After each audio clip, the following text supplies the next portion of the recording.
আল্লাহ রে, কে জানতো এটাই তার জীবনের শেষ সময়। দেখুন, সে কত আনন্দ ফুর্তি নিয়ে পানিতে নামতেছে গোসল করার জন্য, কিন্তু সে নিজেও জানে না এটাই তার জীবনের শেষ গোসল।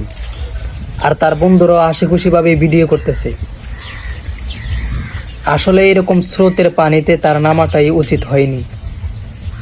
এই যে দেখুন, সে পানিতে নামতেছে। দেখুন কত হাসি খুশি নিয়ে সে পানিতে নামতেছে।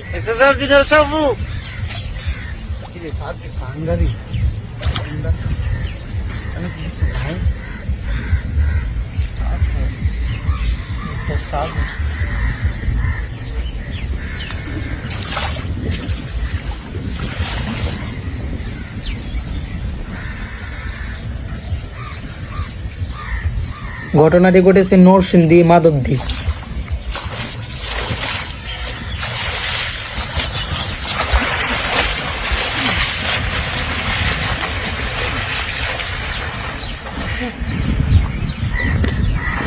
সে একটা ডুব দিয়ে যখন সে চেষ্টা করতেছে আসার জন্য, সে আর আসতে পারে না। আর তার বন্ধুরাও বুঝতে পারে নাই, তারা শুধু জুম করতেছে আর জুম করতেছে, কিন্তু তারা বন্ধুরাও বুঝতে পারে নাই সে যে আর আসতে পারতেছে না।